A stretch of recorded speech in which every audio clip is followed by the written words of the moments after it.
Good morning, friends. We are live on YouTube, on Facebook. We're going to get Instagram into the mix right now. Come on, Instagram. There you go. Go live there.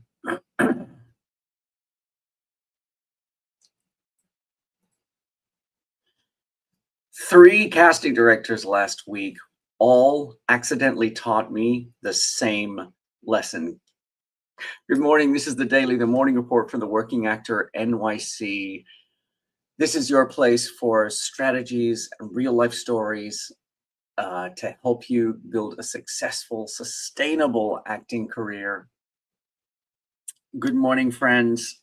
I spent last week so busy. I had 3 different workshops with 3 different casting directors.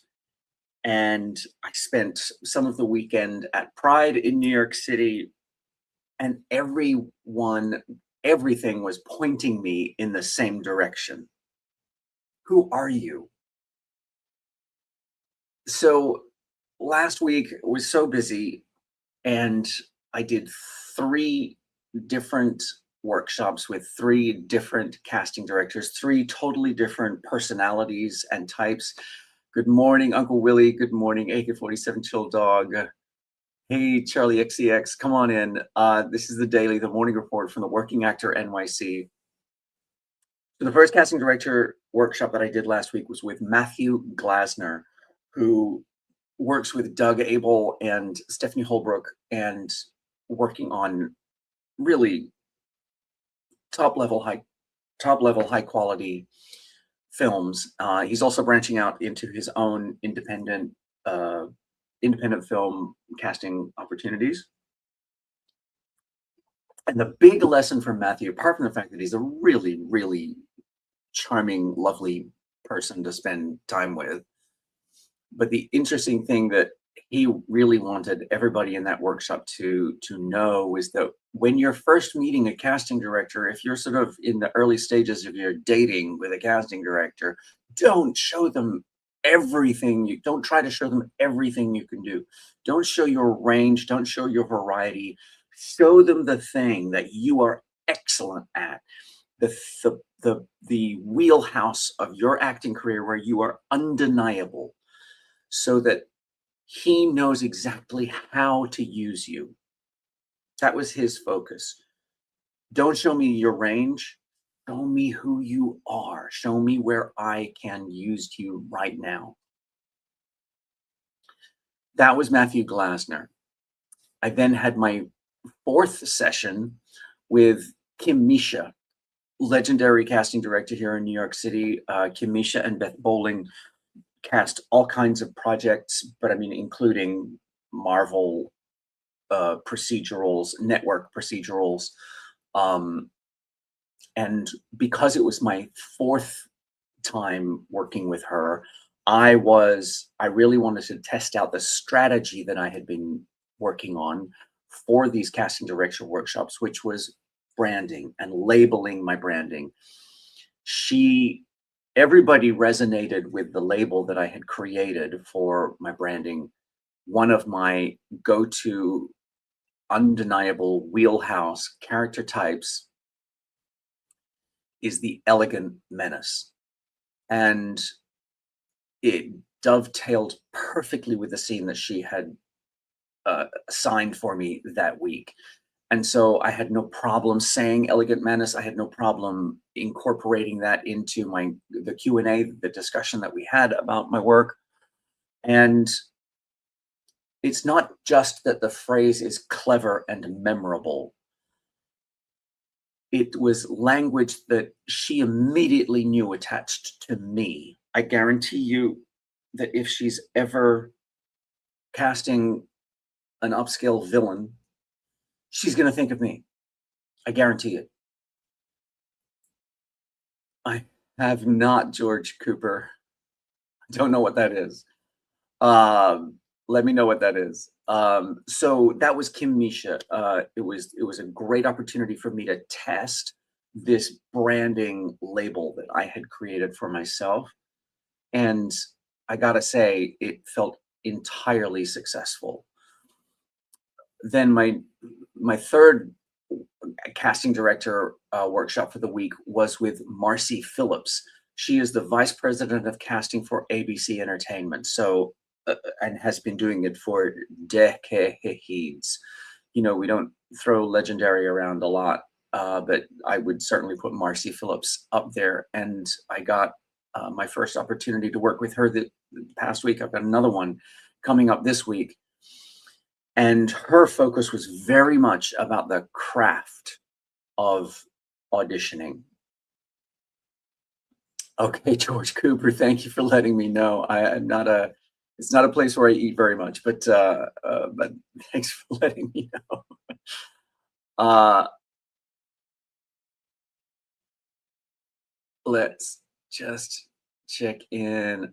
Hi there, Mystical Rose 45. Thanks for joining me. This is the Daily, the morning report from the Working Actor NYC. This is your place for resources, for strategies, for real life stories about how to build a successful, sustainable acting career. Let me know what you're working on in your acting career today, and let's talk about it. Yes, I am currently in the USA. So Marcy Phillips, the workshop that I did with Marcy Phillips, she was very focused on the craft of your self-tapes, particularly as it applies to series regulars. She really wanted to make sure that we understood, don't make surprising choices just to be interesting. Make choices because human beings are complex. Make choices that can be surprising, but make choices that demonstrate how this character that you're playing could be somebody that we don't just want to spend 10 minutes with, that this is somebody we want to spend 60 minutes with in this episode, and then years with as the character develops through the series.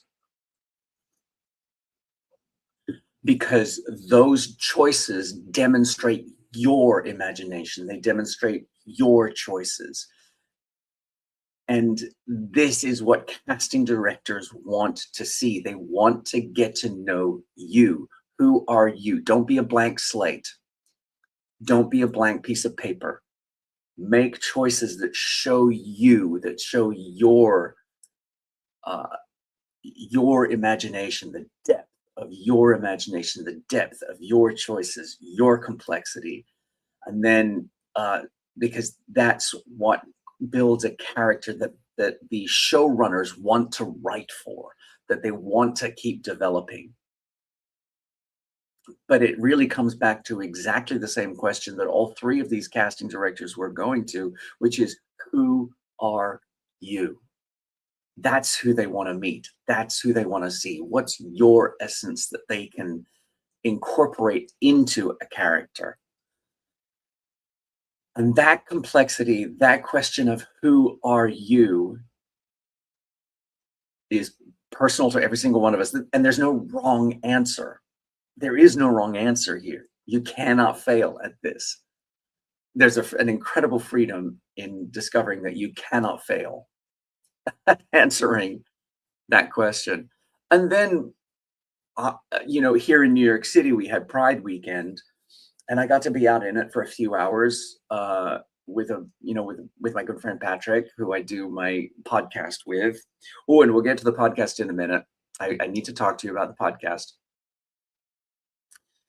And just being on the streets of New York City when it is alive and there are hundreds of thousands of people celebrating Pride and having a good time. And as I was walking around Pride with Patrick, surrounded by hundreds of thousands of people celebrating exactly who they are. And it struck me again that I spent the entire week learning the same lesson, hearing the same lesson. Who are you?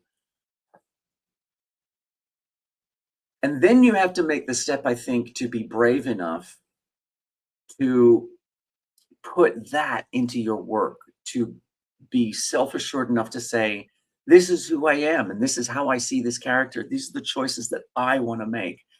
You're not making choices out of fear because you think that's what the casting director wants to see. Does that make sense? Let me know if that makes sense. Uh, if that scares you, let me know if that's what you're working on. Let me know if that's the part of all of this that feels difficult. I know for me, for a long time, it was like, no, I have to show them the right thing. There is no right thing, y'all. There's your thing. There's no right way to play a character. There's your way to play a character. Let me know if that's what you are struggling with. But here's the thing that all of this material taught me. People connect to clarity. The clearer you are about who you are, the more impact you have in your work and in the world. We're not looking for perfection. No one's looking for perfection. Messy is interesting, but how to start? The place I start with my coaching clients is I get them to identify the exercise that I do in my first coaching lesson is I ask them to bring a list of the actors who are doing the work that they want to do. What resonates with them? And it's different for everybody. When I started working with one of my clients, she said, "Oh, but I have terrible taste in films. I like those action bust 'em up movies." And I'm like, "That's perfect, because action is exactly where I could see her being brilliant." But it's giving yourself language. This is okay. Stay with me on this. Getting clear about who you are, what turns you on, what excites you, what movies you like, what actors do work, what sort of work that actors do that resonate with you. That these are all the keys that start telling you who you are. If you can look at your resume, like I can look at my resume and I can see I played the restaurant manager with a quip here. I played the waiter who has insight about what's happening in the world here. I played the maitre d' with a smart comeback here. All of these roles were pointing me towards the character type that I call smart servant. That smart servant tells me something about myself because it's where I feel comfortable. These are upscale, intellectual, smart people. I can apply those words to Benjamin. You know, I don't have to be the alpha in the situation. I can recognize a social hierarchy and apply myself accordingly. I don't have to try to put myself at the top of the food chain. I know that I can slide in the middle of the food chain and still be smart and still be funny and still be myself and not lose a part of myself. Does that make sense? Like, it is Benjamin, but I can also see how it applies to my career. That's been part of my discovery of knowing who I am. So getting that clarity, it's true for actors, it's true for branding, it's true for networking, it's true for friendships, it's true for everything. So in discovering the elegant menace as a character type, in discovering the smart servant as a character type, in discovering the vulnerable dad as a character type for myself, and building my branding towards that, that is where I see my usefulness to actors like you, to help you build your material. So that is the workshop that I'm building. Let me know if these exercises sound useful to you. Send me a DM, say branding in the DM. Send me a DM, and I'll let you know, because this workshop will be within the next 4 weeks. I'm putting it together by the end of July. I think towards the end of July. Sorry to hear that, Hamidi. Not sure I can help with that. But But let me know if that feels like something that you're interested in, that you would find useful, because I am putting together this workshop. Um, so that is, so let me know as I choke to death here. Uh, Let me know if that kind of exercise, that kind of work would be useful to do. It is the work that I do privately with my coaching clients, and we work from there. Uh, Good, Antonio. That's awesome. Uh, Let me know if that material. Oh, great. Hi, Indonesia. Thanks for joining me on the daily. This is the morning report from the Working Actor NYC. We're giving you strategies for building your successful, sustainable acting career. And at the moment, I'm talking about the workshop that I'm building, where we're going to help you identify who you are and how you can apply that to your branding as an actor, and focus your materials so that casting knows exactly how to use you. Um, that's the workshop that I'm building. So let me know, send me a DM with the word branding in it, so that whatever platform we're on, send me a DM and I'll get it, and I'll add you to the list so that you can be the first to know when that workshop is, when the date for that workshop is in concrete and set and ready to go. Now, the other thing I want you all to know is that this coming Saturday, 4th of July, we're going to be filming our next live podcast episode. So we thought that it would be fun to celebrate independence on Independence Day, on the 4th of July. Independence as an actor, what does it mean? What does it mean to self-manage your career? Whether you have representation or not, there is still a responsibility on you to do some of the work. And that's what we're going to be talking about today. So here's what I would love to know from you. What does independence in your career look like for you? What are the things that you have realized, that even though you have an agent, even though you have a manager, what are the things that you still have to take care of? Those are the things that we want to discuss. So let me know what it is, what that means to you in your career. And if you don't have an agent, what are the things that you struggle with um, getting done? Because that's all part of self-managing your career as well. And those are all the things that we're going to be talking about this Saturday, 1 p.m. Eastern, 10 a.m. Pacific, on all of the platforms. And it will be live, so please join us and contribute. Don't be afraid to speak up, and let me know what you're working on. Let's get back over there. Yeah, so let me know what what you need help with in terms of self-managing your career and maintaining your independence. Let's see who we've got.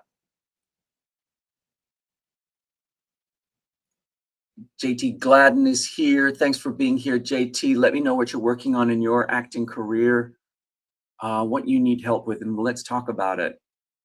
Because this is the spot for you to ask the questions. In case we haven't met before, my name's Benjamin House. I've been a working actor in New York City for over 25 years. And I am the Working Actor NYC is my opportunity to share everything that I've learned. I'm not gatekeeping nothing. All of the mistakes that I've made over the years, all of the lessons that I've learned, that's what I pour into my coaching business. And I give it all away for free right here on these lives. So don't be afraid to speak up and ask the questions. And let me know what you're working on in your acting career. The crazy thing about doing these lives, I've got to say this, crazy thing about doing these lives is it's always YouTube where I get the crazy comments. I'm so sorry that I don't speak Indonesian, because I have a whole flood of Indonesian comments over on YouTube. I speak I speak the barest, I know 4 words in Malaysian. which is across the Strait of Singapore from Indonesia. Selamat pagi, selamat datang. 1, 2, 3, 4, 5, 6, 7, 8, 9, 10. There you go. How do I know that? I hear you ask. I have my life has taken me to many countries in the world. Of course, I am actually Australian, and I lived the first 28 years of my life in Australia, except for the 3.5 years that we lived in Singapore. I went to school in Singapore for a year, and when I was a kid, and I loved it. I loved it. I think that's where my love of food adventures came from. I love a food adventure. In fact, I have decided that food is really the main reason to travel, because I can look at pictures of the temples in Jordan and go, wow, that is something. And yes, of course, I would love to see them in person. Uh, but looking at pictures of something, looking at pictures of food doesn't do it. That's not going to work. It's not going to be, I want to taste it. I want to taste the food. So I've decided that that food is the main reason to travel.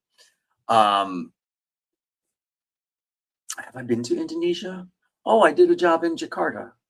Yeah, yeah. So I have been to Indonesia. Jakarta, the traffic is crazy. Even though we were like maybe 20 minutes between the hotel and the venue where we were performing, they had to give us an hour and a half, I think it was. Like we had to be on the bus an hour and a half so that there was time to get through the crazy traffic. Where was it, Jakarta?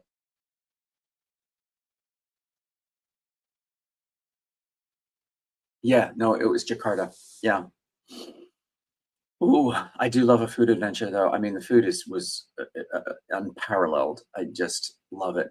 Singapore though, for food destinations, because you get such a melting pot of different cultures in Singapore. It's that balance of Chinese, in Malaysian, and Indian food. And you go to the food courts in Singapore, the oh like Newton Circus, where you can just dozens of stalls, and you get one dish from here, and one dish from there, and one dish from there, and they bring you the fresh watermelon and apple juice. Oh, now I'm hungry. My GLP-1 is not working because I'm hungry. But yes, that is how I happen to know some words of Malaysian, because I went to school in Singapore for a year, and then I went to boarding school in Sydney for another 2.5 years while my family was still stationed in Singapore. Boarding school, I want to say that it toughened me up, but actually I think it kind of beat me down. I don't know.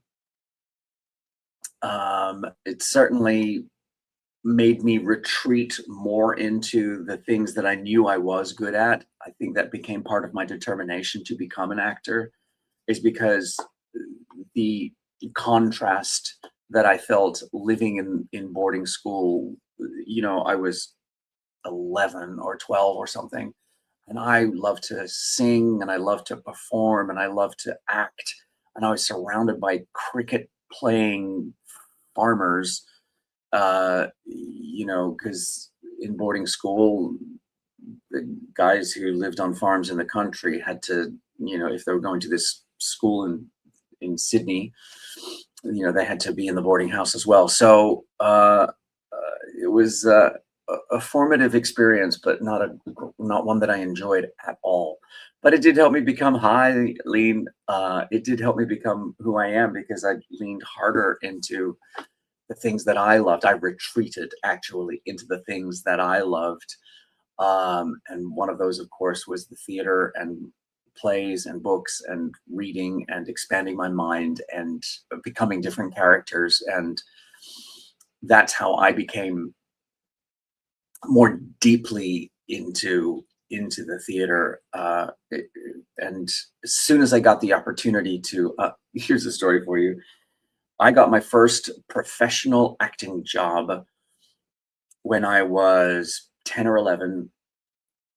And at that time, they would advertise auditions in the back of the newspaper. And every Saturday, I would open the Sydney Morning Herald, and in the classifieds, somewhere in the classifieds, was an auditions section. And one day there was an audition for The Sound of Music was about to come to Sydney professionally, and they needed the children, the Von Trapp children in The Sound of Music. And I was in boarding school, and I had to reverse charges, telephone my parents in Singapore to ask their permission to audition for this professional production of The Sound of Music. They gave me permission. And so in my school uniform after school one day, I took the train into the Regent Theatre in Sydney, Australia, and sang Consider Yourself from Oliver. And I'll never forget it because we were on the stage of the Regent Theatre. I mean, it was huge and intimidating. It was like chorus line, you know? And somewhere in the dark were people from the creative team, and the stage manager walked me onto the stage. I sang my song, the stage manager walked out, and as we're walking back to the wings, he was like, "So is it a yes or is it a no?" "It's a no." "Oh, it's a yes." "Oh, okay." And then he gave me a call back.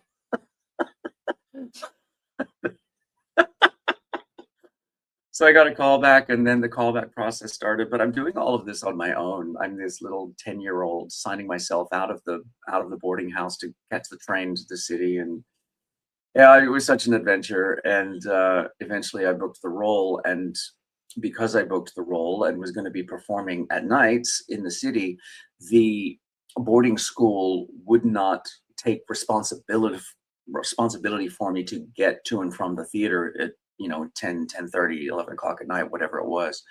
So my mother had to fly back from Singapore and rent an apartment, and so that she and I could live together, and she could be responsible for getting me to and from the theater and the school, and and all the rest of it. It worked out.